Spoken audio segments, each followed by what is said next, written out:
dengan satu tujuan dan satu langkah, menjunjung panggilan Allah dan kasih-Nya.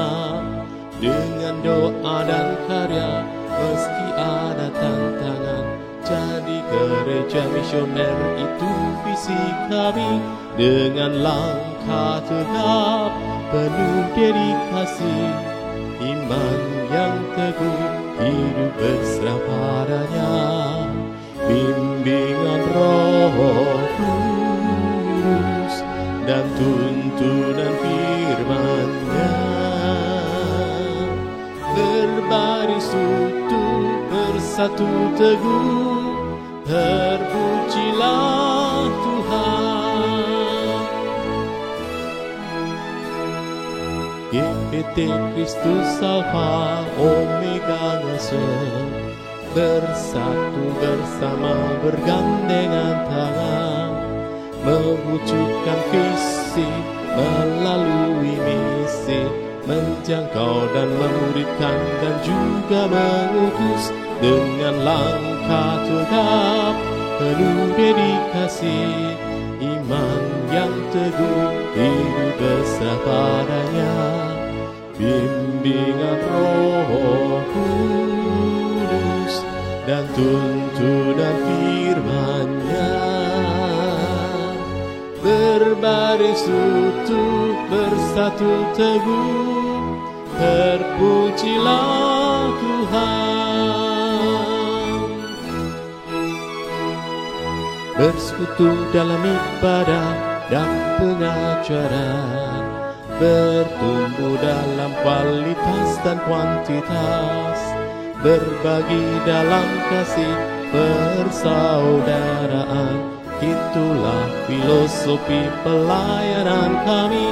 Dengan langkah tegap, penuh dedikasi, iman yang teguh, hidup bersama padanya. Bimbingan Roh Kudus dan tuntunan firman-Nya, berbaris utuh, bersatu teguh, terpujilah Tuhan.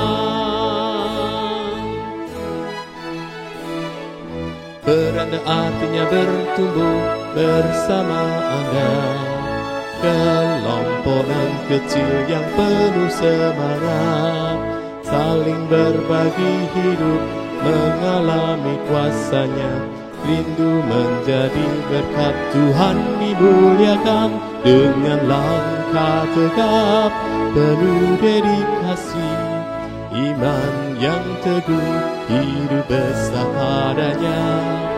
Bimbingan Roh Kudus dan tuntunan firman-Nya, berbaris utuh, bersatu teguh, terpujilah Tuhan.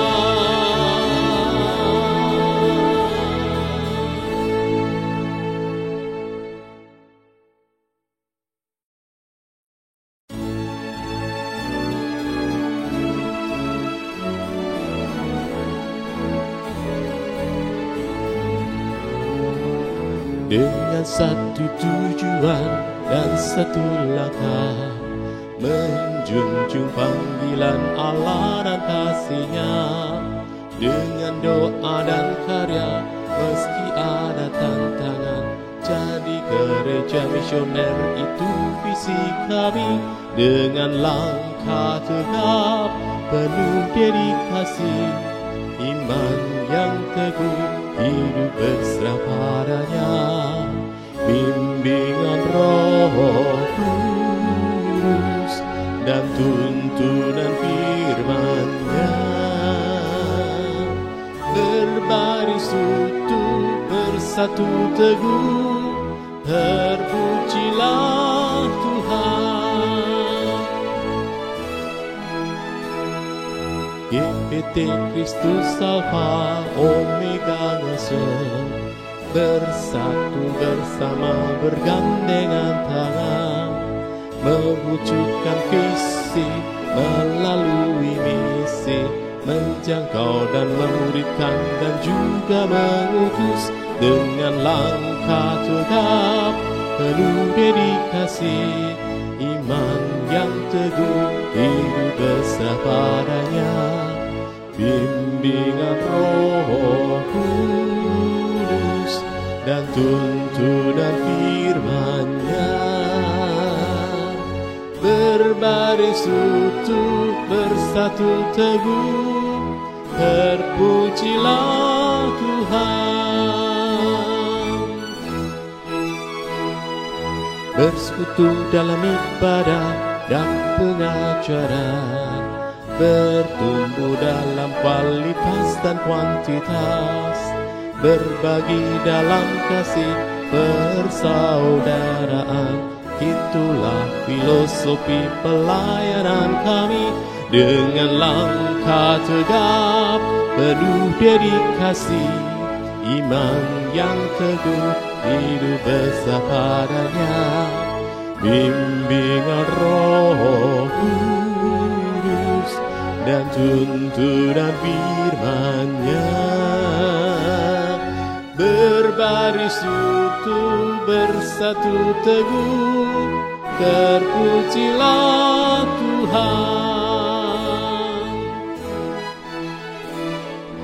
Beranda artinya bertumbuh bersama Anda, kelompokan kecil yang penuh semangat, saling berbagi hidup, mengalami kuasa-Nya, rindu menjadi berkat Tuhan dimuliakan, dengan langkah tegap penuh dedikasi, iman yang teguh, hidup besar padanya, bimbingan Roh Kudus dan tuntunan firman-Nya, berbaris utuh bersatu teguh, terpujilah Tuhan.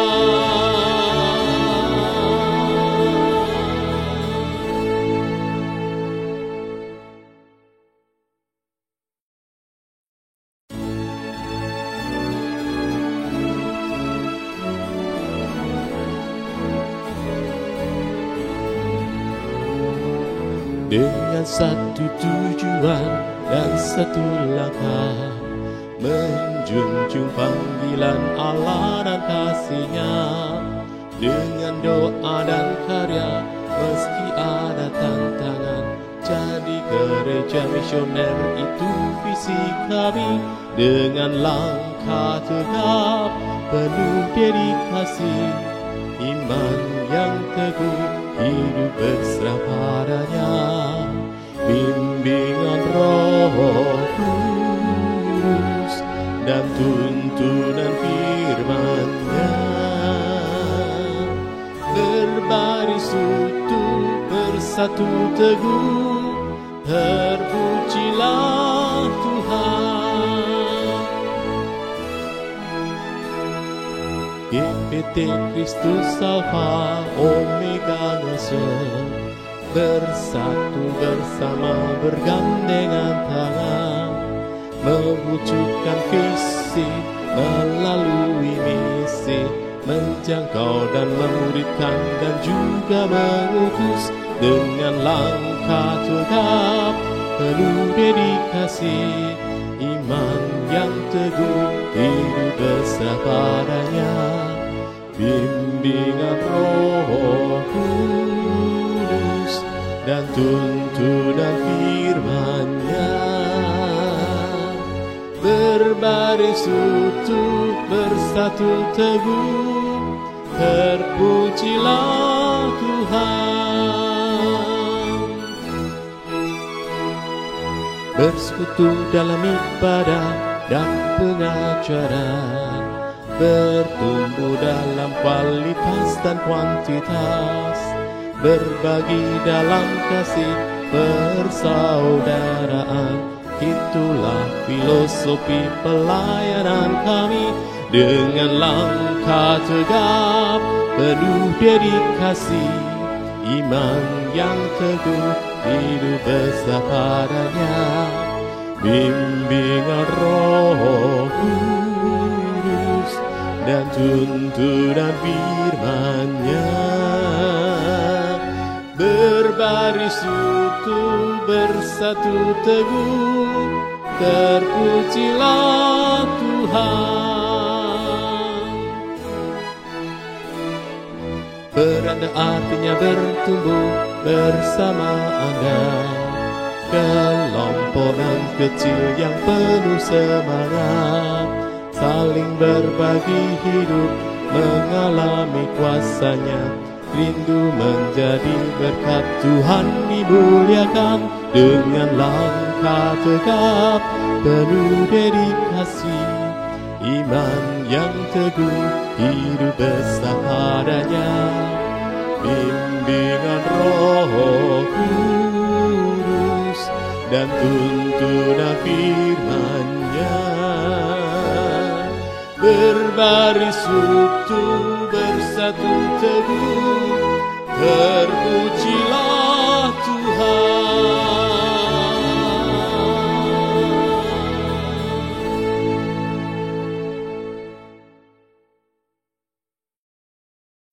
Shalom Bapak Ibu Saudara yang terkasih di dalam Yesus, kita boleh mengucap syukur jika Tuhan tetap perkenankan kita mengikuti ibadah raya hari ini walaupun masih dengan siaran online. Sebelum kita memulai ibadah raya hari ini, izinkan kami menyampaikan beberapa warta gereja. Ibadah hari ini kita akan dilayani oleh Bapak Pendeta Mika Sulistiono THD dari STT Tiranus Bandung.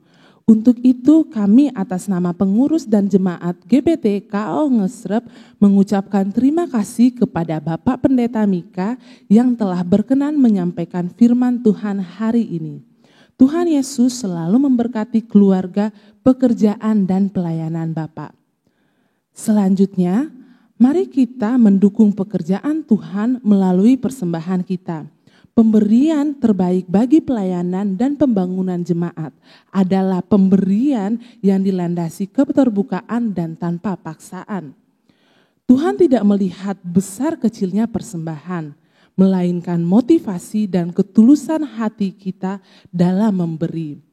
Dalam hal ini, bila Bapak, Ibu, Saudara ingin memberikan persembahan dapat disalurkan melalui rekening Bank BCA atas nama GBT KAO Ngesrep, scan QR Code yang ada di Warta Gereja Online GBT Ngesrep, bisa di-download melalui Play Store.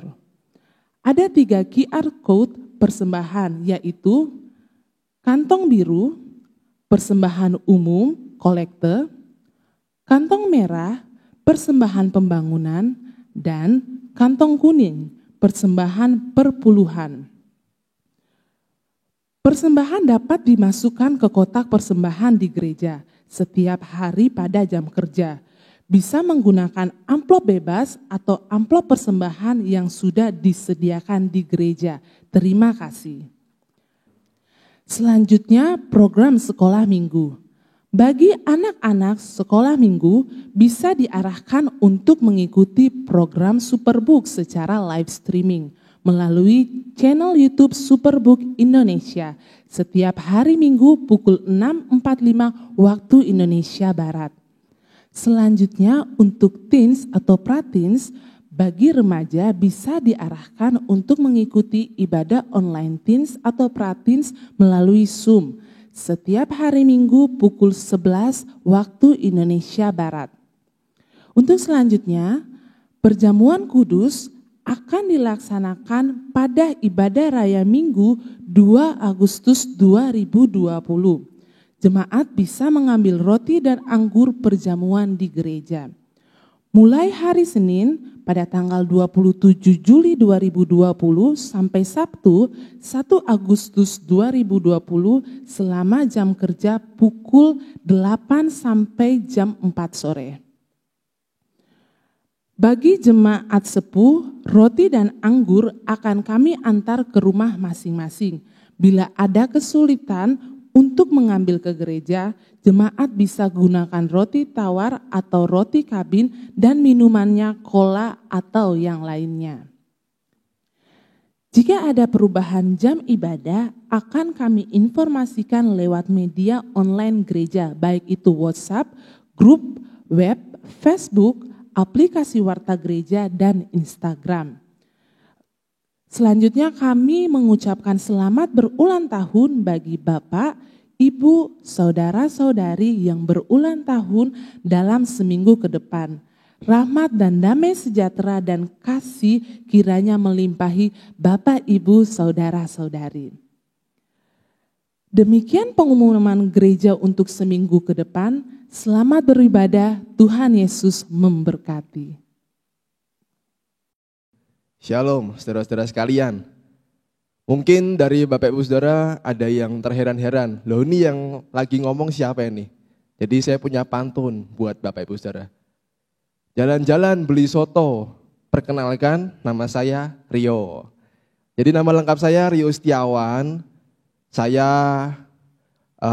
tempat tinggalnya di Semarang juga, tepatnya di Pedurungan.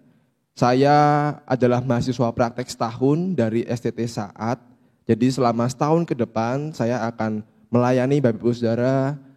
Saya akan membagikan juga apa yang sudah saya pelajari. Semoga kita dapat merenungkan firman dan mempelajarinya bersama-sama. Cukup sekian perkenalan dari saya, terima kasih. Sekarang kita akan memulai untuk ibadah pada tanggal 26 Juli ini dengan berdoa. Mari kita ambil sikap berdoa bersama-sama.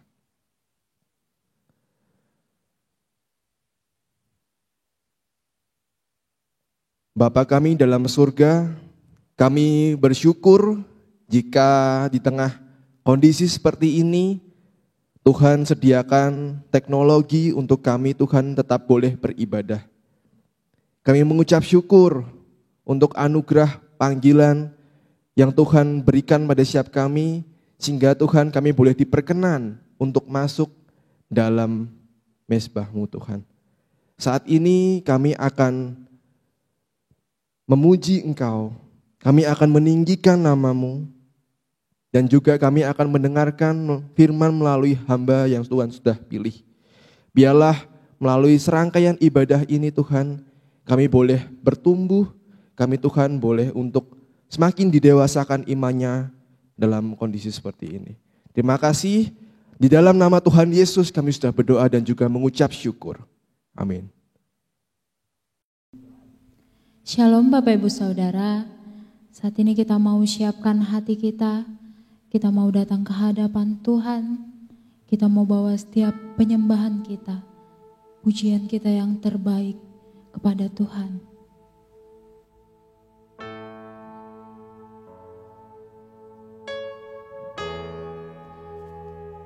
Biar saat ini kita sujud menyembah di hadapan-Nya dengan segenap hati dan jiwa kita.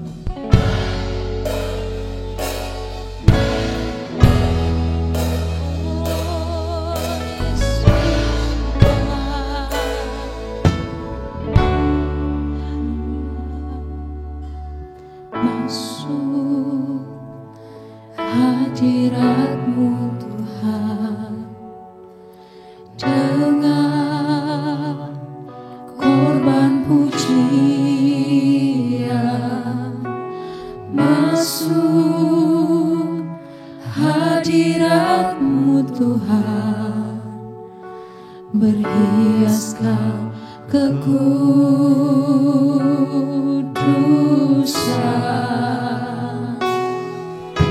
Di hadapan hadirat-Mu Tuhan, ku rasakan kedamaian. Di hadapan hadirat-Mu Tuhan, ku nampak keagungan. Oh Yesus, Yesus, ku sembah Kau, sujud di hadapan-Mu. Keinginan dalam hidupku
bersyukur untuk kebaikan-Mu Bapa. Kami bersyukur untuk kemuliaan-Mu dalam hidup kami. Dan kami mau lebih lagi Tuhan meninggikan nama-Mu, memberikan sorak-sorai kemuliaan untuk Engkau lewat puji-pujian kami. Di dalam nama Tuhan Yesus kami mengangkat pujian kami. Haleluya. Amin. Sebab Dia adalah gunung batu dan keselamatan kita. Mari kita naikkan mazmur pujian bagi Tuhan. Tuhanlah kekuatan dan mazmurku, Dia gunung batu dan keselamatanku. Amin Tuhan. Hanya padamu hatiku percaya, Kaulah menara dan kota perlindungan. Engkau selalu bersyukur, sebab cinta-Mu padaku takkan pernah berubah.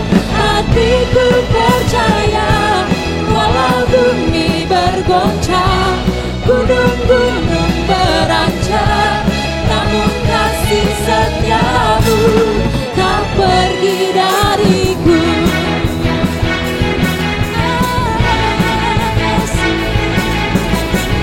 Tuhanlah kekuatan dan mazmur kita. Tuhanlah kekuatan dan mazmurku, Dia gunung batu dan keselamatanku. Hanya padamu hatiku percaya, Kaulah menara dan kota perlindungan. Engkau selalu bersyukur, sebab cinta-Mu padaku takkan pernah berubah. Hatiku percaya, walau bumi bergoncang, gunung-gunung beranjak, namun kasih setiamu tak pergi dariku. Ku mau selalu bersyukur, sebab cintamu padaku takkan pernah berubah. Hatiku percaya, walau bumi bergoncang, gunung-gunung beranjak, namun kasih setiamu tak pergi dariku. Kasih setiamu tak pergi dariku. Kasih setiamu tak pergi dariku. Amin Tuhan.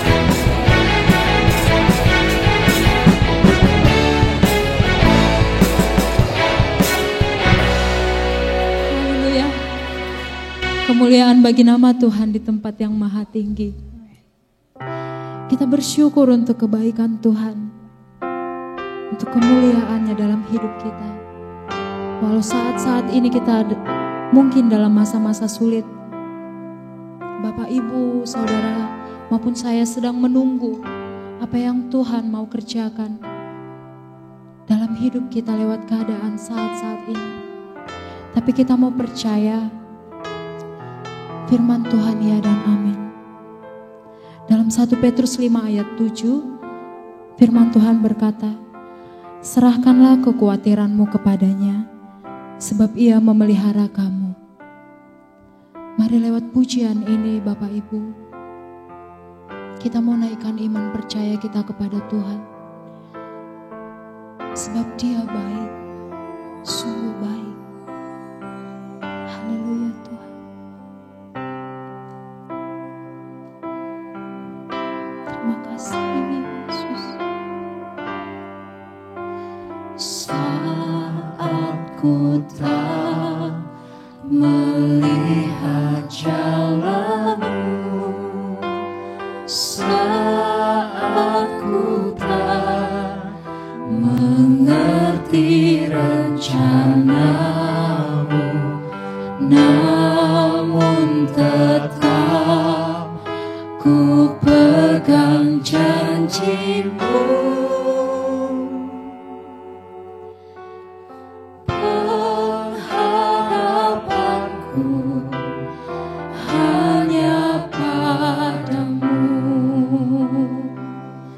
Hatiku percaya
Ibu Saudara, dengan segenap hati kita naikkan pujian ini. Saat ku tak melihat jalanmu, saat ku tak mengerti rencanamu, namun tetap ku pegang janjimu. Pengharapan kami padamu ya Tuhan, pengharapan hanya padamu. Hatiku percaya, hatiku percaya, hatiku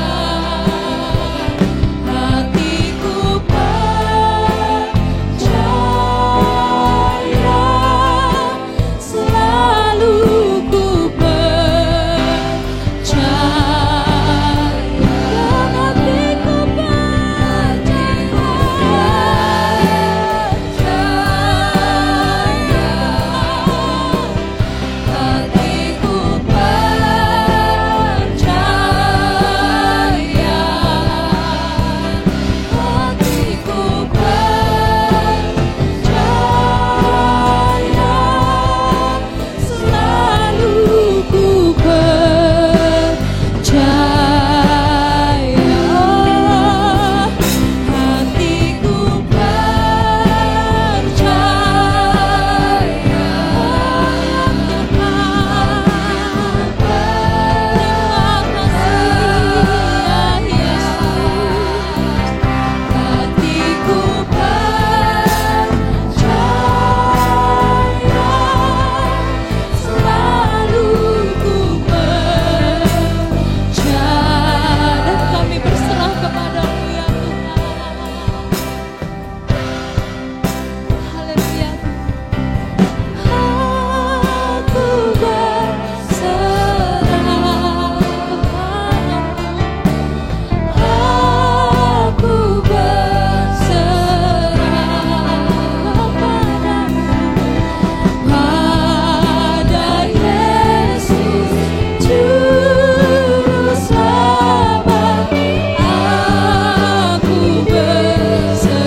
selanjutnya kami serahkan kepada hamba-Nya.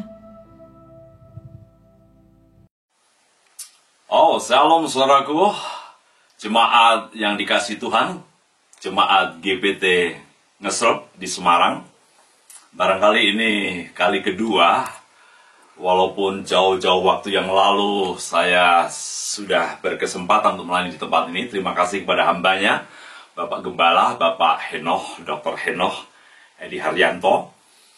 Sekali lagi ini sebuah kehormatan kalau saya boleh membagikan firman Tuhan kepada saudara sekalian. Dimanapun Anda berada, dalam keluarga, dalam komunitas yang lebih kecil, walaupun tetap dalam media atau dalam jalur live streaming seperti ini, kami percaya bahwa kekuatan Tuhan tidak bisa diganggu-gugat oleh sarana dan media yang ada. Saya selalu yakin apapun metode yang dipakai, jikalau kita mendengarkan firman Tuhan dengan sikap yang jelas menghormati Tuhan, segala metode, media apapun tetap bisa menjadi sarana untuk kemuliaan Tuhan dinyatakan. Bapak Ibu yang dikasihi Tuhan, sebelum kita merenungkan bagian firman Tuhan ini, saya mengajak kita semua untuk berdoa sejenak, memohon Tuhan mengurapi firman Tuhan pada saat ini. Mari kita berdoa. Bapa Surgawi, di dalam nama Tuhan Yesus Kristus, kembali kami mengucap syukur bahwa Engkau terus setia dan menunjukkan kesetiaan-Mu untuk membimbing kami dalam situasi, dalam jarak antar jemaat dengan gembala-gembala dan jemaat oleh karena jarak area fisik, tetapi kami sebenarnya tidak pernah diganggu-gugat kesatuan hati kami oleh jarak dan media apapun. Karena dalam Yesus Kristus kami selalu ada kekuatan untuk bersatu karena kehadiran-Mu. Urapi hamba-Mu, urapi setiap jemaat di GBT Ngasrop di tempat ini. Sekali lagi, inilah kesempatan Tuhan bekerja dalam hidup kami. Dalam nama Tuhan Yesus Kristus kami berdoa.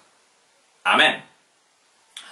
Ya, awal-awal saya datang ke Bandung, biasanya saya kalau datang ke Bandung, waktu itu saya selalu naik kereta api ya, dari Prambanan menuju ke Bandung.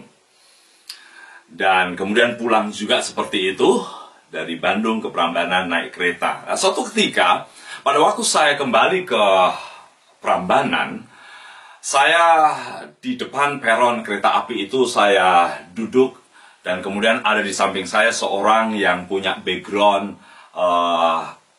luar biasa, jago dalam ilmu karate bela diri yang namanya judo. Seperti biasa saya mencoba untuk berdekatan dengan orang itu, siapa tahu nanti ada jalan untuk memberitakan firman Tuhan. Saya mulai berbincang-bincang sebelum mendarat kepada firman Tuhan.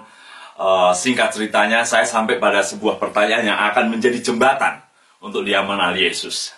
Saya mulai tanya, mohon maaf, terus terang saja, Anda sebenarnya seorang yang mempercayai Tuhan Allah atau tidak? Oh ya Pak.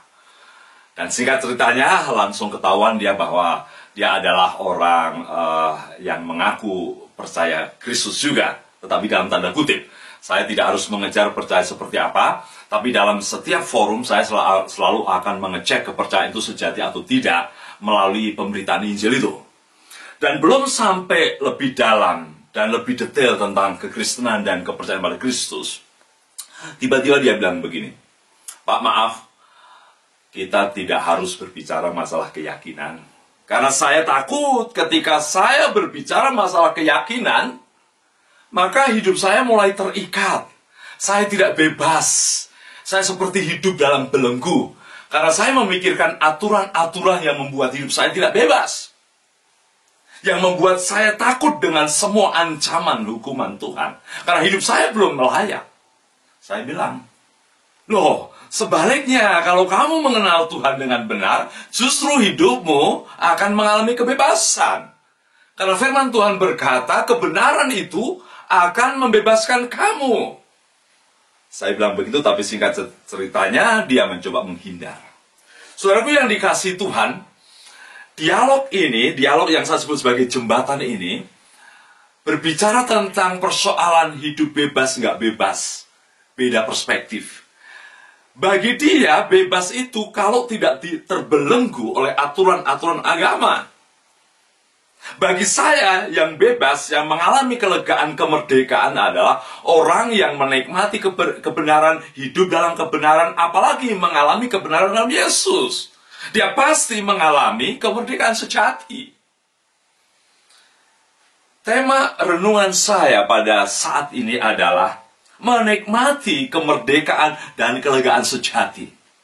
Barangkali bagi orang tadi, yang namanya lega itu kalau tidak dikuasai oleh hukum-hukum Tuhan. Ya, bagi orang tadi yang punya latar belakang jago karate, pejudo, bahkan dia pernah menjadi wakil Jawa Barat kalau tidak salah, bagi dia bebas artinya tidak dibelenggu oleh aturan-aturan yang rumit keagamaan, religi. Ya, sehingga ketika berbicara persoalan agama, dia langsung takut. Tetapi kemerdekaan sejati dalam Yesus, kemerdekaan yang sesungguhnya, kadang kita juga tidak mengalami itu, walaupun kita mengenal Yesus. Kemerdekaan sejati seperti apa, kelegaan sejati seperti apa yang sebenarnya kita bisa pelajari pada saat ini. Mari kita membuka bagian firman Tuhan yang kita akan baca secara cermat dan renungkan.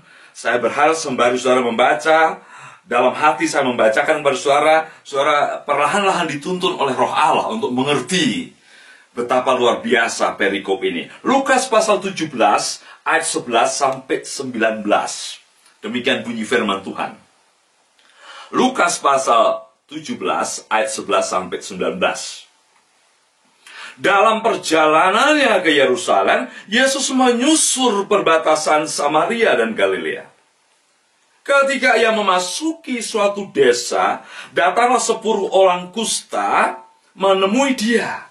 Mereka tinggal berdiri agak jauh dan berteriak, "Yesus, Guru, kasihanilah kami." Lalu ia memandang mereka dan berkata, "Pergilah, perlihatkanlah dirimu kepada imam-imam." Dan sementara mereka di tengah jalan, mereka menjadi tahir. Seorang dari mereka ketika melihat bahwa ia telah sembuh, kembali sambil memuliakan Allah dengan suara nyaring. Lalu tersungkur di depan kaki Yesus dan mengucap syukur kepadanya. Orang itu adalah seorang Samaria. Lalu Yesus berkata, bukankah ke-10 orang tadi semuanya telah menjadi tahir? Di manakah yang 9 orang itu? Tidak adakah di antara mereka yang kembali untuk memuliakan Allah selain daripada orang asing ini? Lalu ia berkata kepada orang itu, "Berdirilah dan pergilah, imanmu telah menyelamatkan engkau." Haleluya. Ibu bapak yang dikasihi Tuhan, saya sungguh diberkati perikop ini. Saya kira Lukas mengambil kisah ini yang tidak diambil oleh penulis-penulis yang lain sebagai suatu pengalaman Yesus mempertontonkan bagaimana orang-orang kusta ini mengalami kemenangan dan kelegaan hidup.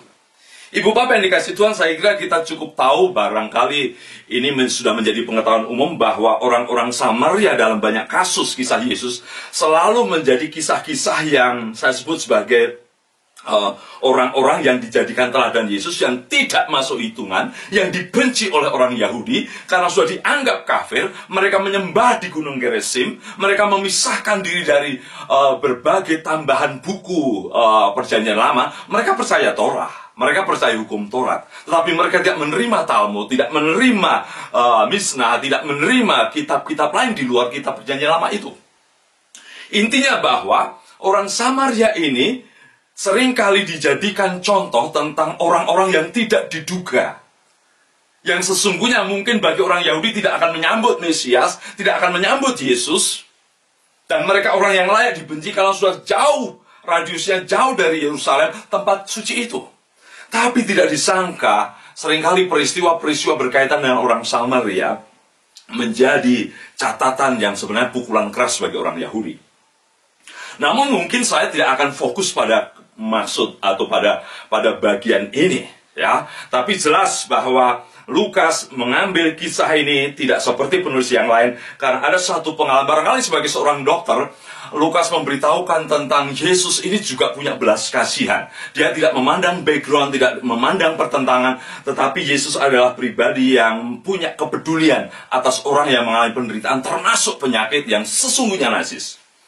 Nah, yang saya ingin kita semua merenungkan bagian ini, saudaraku, pada perikop ini saya menemukan 3 hal menarik yang saya sebut sebagai pengalaman 10 orang yang sama-sama menderita dan mereka mengalami perjumpaan dengan Tuhan, dan orang Samaria yang mengalami kelegaan sungguh-sungguh. Kalau saya boleh rangkumkan, tema saya pada saat ini adalah perjumpaan yang melegakan, yang membebaskan, mengalami kelegaan, keterlepasan dari penderitaan yang begitu lama. Saudara, menarik sekali, dimulai dengan ungkapan dalam perjalanan ke Yerusalem.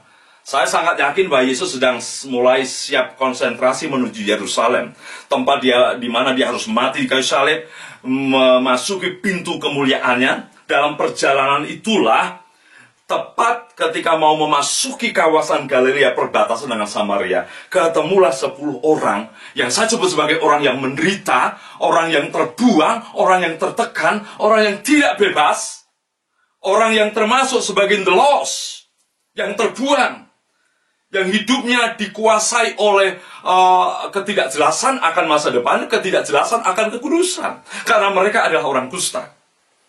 Menarik juga saudara ya, orang kalau sudah sakit begini walaupun bermusuhan bisa berkumpul. Ya, perasaan sependeritaan mengumpulkan mereka. Batasan-batasan bondering yang dulu mereka terima sebagai ini Samaria sudah najis, ini kelompok orang Yahudi, bisa hancur gara-gara penderitaan. Mungkin juga penting juga ya, kalau begitu lebih baik kita menderita supaya kita bisa berkumpul. Kalau kita nyaman, seringkali kita berpisah, mulai membuat kriteria-kriteria, identifikasi, sampai kita nggak mau berkumpul. Oke lah, saya tidak akan bicara persoalan ini. Tapi yang pasti bahwa Yesus dijumpai oleh 10 orang kusta. Saya menggambarkan supaya orang terbuang, orang tertekan, orang yang harga dirinya hancur, karena sesungguhnya mereka adalah orang yang paling dianggap najis di lingkungan orang-orang Israel. Tapi mari kita perhatikan baik-baik. Orang yang mengalami tekanan ini, ketika mereka mendengar dan melihat Yesus melewati perbatasan dan sebentar akan memasuki Galilea, apa yang terjadi? Saya menemukan 3 hal yang membahagiakan saya juga. Pertama adalah perjumpaan dengan Yesus memberikan kesempatan keleluasaan untuk mengungkapkan keluhan, tekanan. Sekali lagi saya mau tekankan, mau saya tegaskan, bahwa perjumpaan dengan Yesus membuka peluang kesempatan untuk mereka leluasa mengungkapkan tekanan pergumulan. Saya senang saudara, di ayat 12 dikatakan mereka tinggal berdiri agak jauh, mungkin juga sopan sedikit, karena mereka merasa berdosa, tidak mau dekat-dekat dengan seorang nabi, seorang rabi seperti Yesus. Takut mungkin tidak direspon atau tidak di welcome, karena mereka tidak layak. Mereka takut, tetapi mereka sekaligus juga dengan leluasa berteriak pada Tuhan. Pada waktu saya perhatikan ayat 13, dan berteriak. Dalam tulisan Yunani di situ, saudaraku, menarik sekali. Eran, artinya mengeraskan suara sembari berkata. Jadi kalau di sini mungkin tidak terlalu kelihatan. Jadi sebenarnya di situ diungkapkan bahwa mereka mengeraskan bersama-sama suaranya sembari berkata. Jadi yang mau ditekankan di sini adalah bukan sekedar apa yang dikatakan, tetapi kekuatan mengungkapkan pergumulan. Mereka berteriak bersama. Oh, kita bisa bayangkan saudara, 10 orang ya sudah lama menderita, tertekan, dan tiba-tiba melihat Yesus, dan Yesus ini orangnya bebas, tidak rumit-rumit menjumpai dia, bisa menjamah dia, bisa menarik jubahnya. Maka saya kira wajar mereka bersegera berteriak. Bukan sekedar isi teriakannya, tetapi keluarnya ekspresi bahwa mereka ingin melepaskan tekanan itu. Wow, nggak tahu apakah teriaknya gantian, hanya disebutkan di situ mereka bersama-sama berteriak.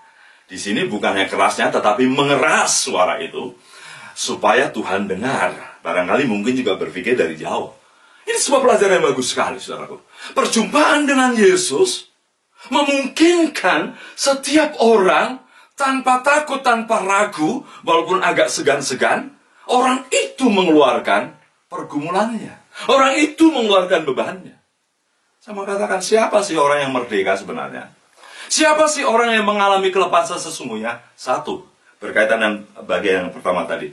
Orang yang bisa leluasa, tanpa dibatasi, tanpa di-cut, tanpa ditekan, mengeluarkan pergumulannya.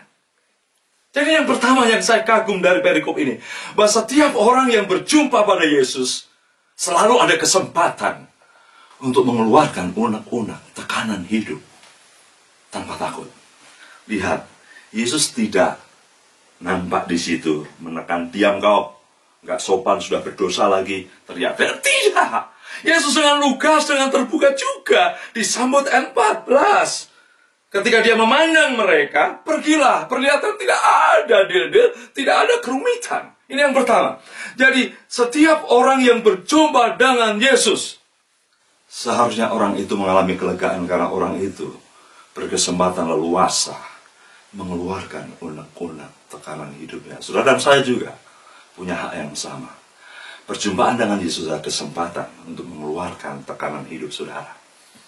Kebebasan bukan persoalan tidak diikat atau di luar penjara. Di luar penjara pun, kalau hidupmu tidak ada yang menampung keluhanmu, Anda sedang terpenjara. Yang kedua yang menarik bagi saya, perjumpaan yang melegakan itu seperti apa?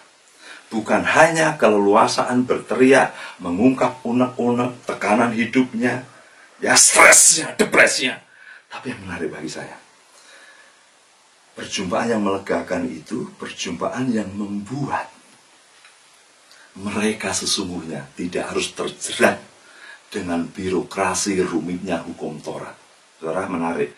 Sebenarnya Yesus sangat menghormati hukum Taurat. Yesus sangat menghormati aturan-aturan Taurat. Secara lebih spesifik adalah menghormati bagaimana perlakuan orang kusta. Kalau dia sembuh, berapa hari harus dicek, kembali lagi, dicek lagi. Jadi ada imam-imam yang seperti dokter untuk memastikan penderitaan itu.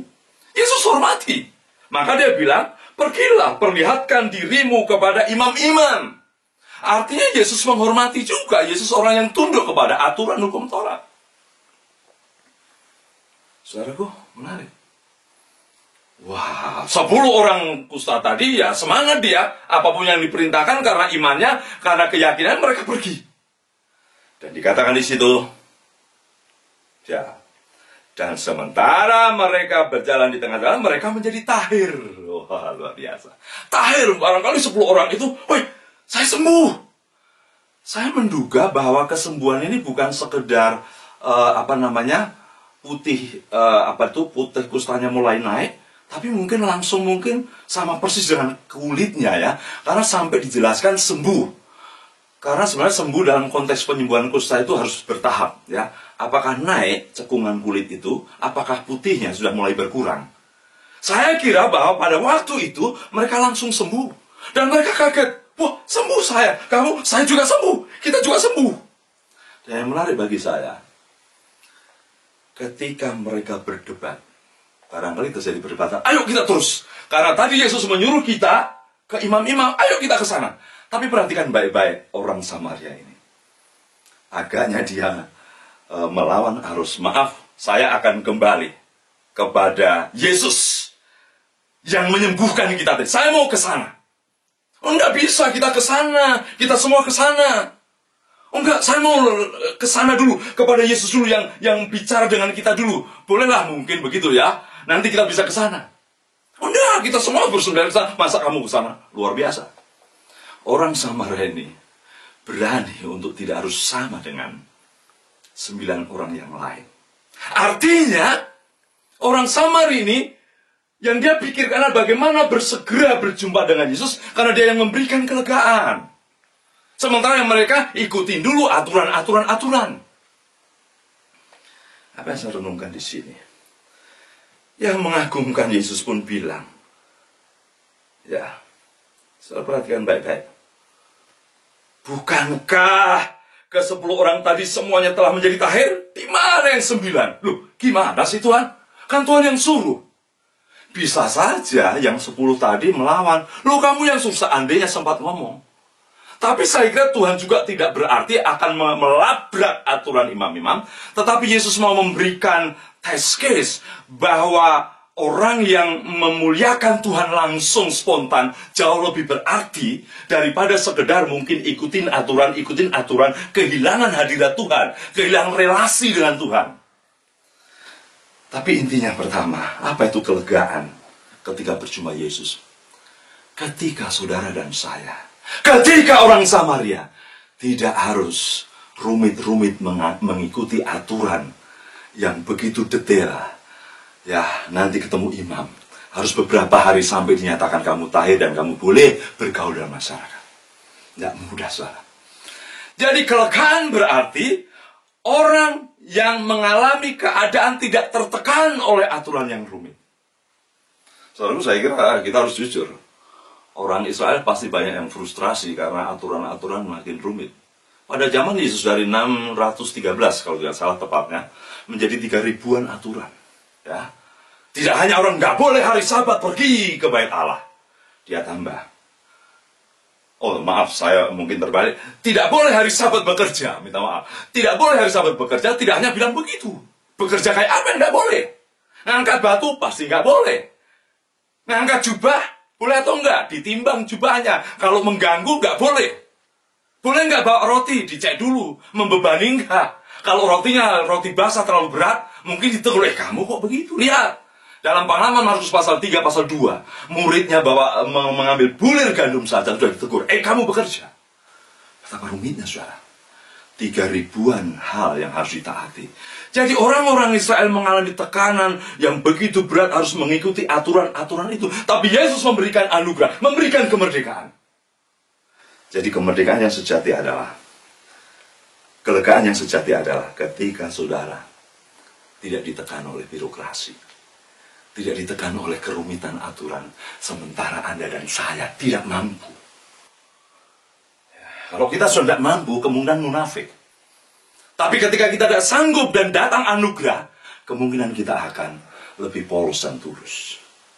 Saudara dikasih Tuhan, engkau datang pada Yesus bukan untuk dibebani dengan aturan, sehingga hidupmu malah tidak merdeka dan tidak lega. Hidupmu dipanggil oleh Yesus untuk mengalami kelegaan. Kasih karunia menyembuhkan semua kerumitan hidupmu mencapai hadirat Tuhan. Yang terakhir, saudaraku, kelegaan sejati adalah, saudaraku luar biasa ini, berarti ya orang itu mengalami hidup yang tidak harus diseragamkan. Saya tadi sudah singgung. Jadi perdebatan 9 dan 1 itu perdebatan untuk harus semua ke sana, seragam ke sana. Tapi ini lain, ini langsung pada Yesus, datang pada Yesus. Ya, dia berani untuk tidak sama dengan yang lain. Dia berani untuk mengungkapkan penyembahan yang langsung menuju pada Allah. Saya selalu katakan, saudaraku, banyaknya kegiatan gereja kalau tidak hati-hati bisa menyunat dan memotong, mengamputasi keleluasaan kita menyembah Tuhan. Saya mencoba untuk melihat formasi tari-tarian, bendera dan flag. Saya menyaksikan 3 di antaranya itu main tamborin itu tegang sebenarnya, karena dia dilirik sampingnya. Jadi ditegur sampingnya harus seragam, harus sama persis. Saya bilang, ini orang tidak menyembah Tuhan malah tegang. Tidak leluasa menyembah Tuhan. Ya, tapi malah tegang. Saudaraku belajar dari orang Samaria. Yesus menerima orang Samaria, walaupun berbeda. Tidak harus menuju ke tempat imam-imam. Kelegaan sejati sangat very simple. Orang yang selalu berjumpa Yesus mengalami kelegaan, kebebasan, tidak tertekan. 1, karena dirinya boleh leluasa menuangkan unek-uneknya, tekanannya, depresinya. Orang yang lega berjumpa Yesus adalah orang yang juga mengalami pengalaman hidup tidak ditekan oleh aturan-aturan rumit yang membuat frustrasi, mungkin munafik. Orang yang lega berjumpa dengan Yesus adalah orang yang diterima keunikannya, tidak harus seragam. Ibu bapak yang dikasih Tuhan, sebelum saya mengakhiri firman Tuhan pada saat ini, jemaat GBT Ngesrop yang dikasihi Tuhan, saya sungguh terhenyak ketika saya mengunjungi satu lembaga pemulihan ya di satu daerah di Bandung. Di situ ada 70 orang di dalamnya. Dan di rumah itu ditangani oleh hamba Tuhan. Saya tanya, Pak, berapa persen orang yang mengalami tekanan hidup, pergumulan hidup ini yang adalah orang Kristen? Berapa persen? Dia bilang, hampir semua, Pak. Mungkin hanya 1 yang tidak percaya Kristus. Oh! Jadi orang yang mengaku Kristen ini juga mengalami tekanan hidup. Iya, Pak. Mereka tertekan. Mereka depresi. Mereka dibuang. Dan yang mengejutkan, saudaraku, satu saya temukan anak pendeta yang mengaku juga pernah sekolah Alkitab. Beberapa anak majelis gereja. Simple bagi saya. Barangkali mereka kehilangan apa arti berjumpa dengan Yesus. Apa arti bertemu dengan Yesus? Seharusnya orang yang berjumpa dengan Yesus akan selalu melihat Yesus yang menyambut teriakannya, dukanya, depresinya. Harus bisa menggambarkan Yesus dan memikirkan Yesus yang menerima dia apa adanya. Ya, tidak dibebani oleh rumitnya aturan. Dan seharusnya orang yang berjumpa Yesus adalah orang yang mengalami perasaan bahwa dirimu diterima oleh Yesus. Tidak harus sama dengan yang lain. Be yourself. Depresi terjadi seringkali dialami bukan hanya orang umum, bahkan orang Kristen pun yang tidak mengerti relasi yang benar dengan Yesus, tidak memahami perjuangan yang benar dengan Yesus. Ya. Saya kira kalau saudara masih depresi, tertekan, dan masuk lembaga pemulihan, ada yang keliru perjumpaan Anda dengan Yesus. Mari kita semua, ibu bapak, individu, pribadi-pribadi, jemaat di GPT Ngasrep, renungkan. Apakah Anda sampai pada tingkat mengalami kelegaan sejati dengan Yesus? Di depan Yesus hidupmu dileluasakan untuk berteriak. Sementara suami, istri, anakmu gak dengar. Di depan Yesus, engkau diterima walaupun banyak kau gagal mengikuti aturan-aturan. Di depan Yesus, engkau diterima karena engkau tidak harus sama dengan yang lain. Itulah kemerdekaan sejati. Mari kita tundukkan kepala. Mari kita ambil waktu sejenak.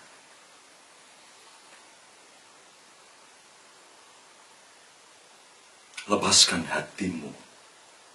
Leluasakan hatimu seperti 10 orang kusta, terutama seperti orang Samaria tadi. Lepaskan beban hidupmu. Tiap hari berbicaralah tekanan hidupmu kalau engkau mengalaminya. Tiap hari engkau bersyukurlah kalau engkau mengalami anugerah. Bukan kepercayaan yang ditekan oleh aturan rumit, tetapi anugerah. Dan engkau percaya pada Yesus yang menerima pribadi demi pribadi dengan segala keunikannya. Mari kita tundukkan kepala. Terima kasih Tuhan Yesus, sementara firman-Mu hamba sudah sampaikan dan Roh Kudus leluasa menuntaskan maksud. Dan lebih jauh itu Roh Kudus leluasa menjamah pribadi demi pribadi. Engkau jamah setiap pribadi yang hadir dalam komunitas, keluarga, sel, melalui live streaming ini. Mereka sungguh dimerdekakan dalam Yesus. Dalam nama Tuhan Yesus Kristus, kami bersyukur buat suatu kelepasan kemerdekaan sejati yang tak ternilai harganya. Dalam nama Tuhan Yesus. Amin. Bapak Ibu Saudara sekalian, mari saat ini kita mempersiapkan hati kita mau berdoa, kita masuk dalam doa syafaat. Mari kita berdoa. Tuhan, saat ini kami berdoa untuk keamanan, kedamaian, dan kesehatan seluruh warga negara Indonesia dalam menghadapi wabah COVID. Kami berdoa, biarlah Tuhan yang akan terus mengaruniakan keamanan, Tuhan yang akan menjaga Tuhan kestabilan dari negara kami, Tuhan yang akan memakai setiap jajaran keamanan Polri dan juga TNI, supaya di tengah kondisi seperti ini Tuhan dapat menjaga kestabilan negara kami Indonesia tetap kondusif. Kami berdoa supaya negeri kami dijauhkan dari segala tindakan kejahatan. Kami juga berdoa supaya hati kami Tuhan tetap memiliki kedamaian, agar kami di tengah kondisi seperti ini, kami tetap memiliki pengharapan di dalam Engkau. Kami juga berdoa untuk kesehatan. Di tengah angka yang terus naik, Tuhan kami juga berdoa supaya Tuhan yang akan menyetop Tuhan untuk penyebaran virus COVID ini Tuhan. Dan kami juga terus berdoa untuk vaksin yang sedang diusahakan, biarlah ini semua Tuhan merupakan wujud pertolongan Tuhan bagi setiap kami juga. Kami berdoa supaya warga negara Indonesia juga boleh tetap terus menaati protokol yang ada, agar kami semua Tuhan dapat terus menekan angka dari pertumbuhan COVID ini. Kami juga berdoa untuk seluruh gereja di Indonesia. Kami berdoa dalam kondisi mereka saat ini, baik mereka yang siaran online, baik mereka yang tidak dapat siaran online oleh karena alasan tertentu, ataupun mereka yang sudah membuka ibadah gereja mereka secara offline. Kami berdoa supaya kami masing-masing di tengah kondisi kami masing-masing dan juga keputusan gereja Tuhan, Kami tetap beribadah, menyesuaikan diri Tuhan, dan kami tetap mengarahkan hati kami untuk menyembah, untuk kami boleh ditegur, dan kami boleh merenungkan firman-Mu. Kami berdoa di dalam tempat kami masing-masing, kami boleh memiliki sikap hati yang mengarah kepada Engkau. Kami juga berdoa untuk pelayan dan juga tim online dalam mempersiapkan ibadah raya online. Kami berdoa, biarlah mereka Tuhan dalam pelayanan yang mereka kerjakan, mereka boleh tetap terus sehat, mereka boleh tetap terus fit, dan dapat mengerjakan tanggung jawab mereka dengan baik.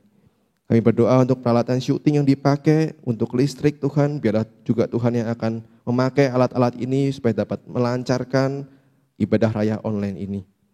Kami berdoa untuk pekerjaan dan kehidupan ekonomi jemaat GBT KAO Ngesrep, terlebih di era pandemi ini. Kami berdoa supaya dalam kondisi yang mungkin tidak mudah ini Tuhan, kami tetap meyakini bahwa Allah adalah Allah yang memelihara kami, yang tidak akan membiarkan buah ciptaannya. Kami percaya Tuhan akan menyediakan jalan bagi kami, berkat-berkat-Mu Tuhan dalam kami menghadapi pandemi ini. Tuhan yang akan menolong kami, Tuhan yang akan peduli atas setiap kehidupan anak-anak-Mu ini. Kami juga berdoa untuk saudari kami, Ibu Hani dan juga Ibu Ayu Primasari yang menanti akan kelahiran anak. Kami berdoa supaya mereka dapat terus sehat, mereka boleh tetap terus fit, dan mereka boleh untuk menjaga kondisi mereka dalam sebentar lagi mereka akan melahirkan. Biarlah Tuhan yang akan menolong Tuhan melalui dokter dan juga setiap alat yang dipakai supaya anaknya juga boleh terlahir dengan sehat. Kami juga berdoa supaya anaknya ini Tuhan dapat bertumbuh menjadi anak yang takut akan Engkau dan mengasihi Engkau. Kami juga berdoa untuk pemulihan kesehatan dari Bapak Dwi Warto pasca operasi pemasangan klep jantung. Kami berdoa supaya Bapak Dwi Warto Tuhan boleh dijaga kondisinya, Tuhan memakai alat klep yang ada supaya dapat juga membantu dia Tuhan dalam tubuhnya saat ini. Kami berdoa biarlah melalui alat yang dipakai ini Tuhan yang akan bekerja. Berdoa juga untuk jemaat yang berulang tahun dalam minggu ini. Kami berdoa biarlah mereka boleh memperingati akan bagaimana Tuhan sudah memimpin kehidupan mereka sampai di usia mereka saat ini. Biarlah mereka boleh tetap terus mengingat akan karya Tuhan dalam kehidupan mereka. Dan biarlah jemaat juga boleh bersyukur, berterima kasih atas segala hal yang Tuhan telah kerjakan dalam kehidupan kami semua. Sekiranya doa ini Tuhan, boleh Tuhan berkenan dan Tuhan jawab sesuai dengan kehendak Tuhan. Dalam nama Tuhan Yesus kami sudah berdoa. Amin. Bapak Ibu Saudara sekalian, mari setelah kita beribadah kepada Tuhan, kita memohon berkat darinya. Kiranya berkat dari Allah Bapa yang terus menyertai kita, kasih sayang dalam Kristus Yesus dan juga persekutuan dalam Roh Kudus-Nya membimbing kita hari lepas hari. Amin. Shalom, shalom, shalom.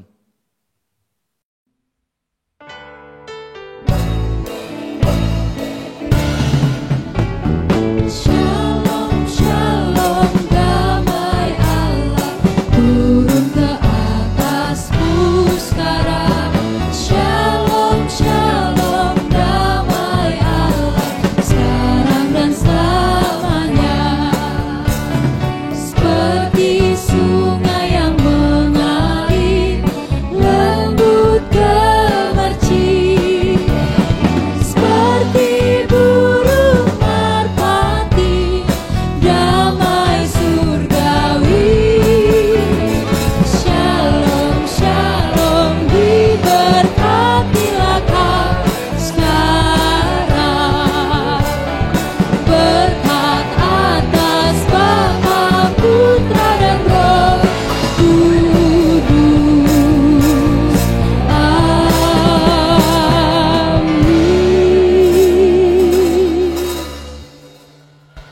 Selamat hari Minggu, Tuhan Yesus memberkati.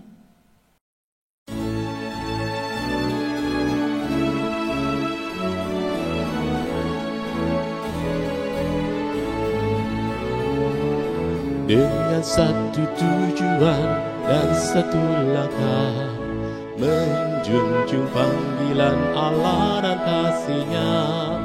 Dengan doa dan karya meski ada tantangan, jadi gereja misioner itu visi kami.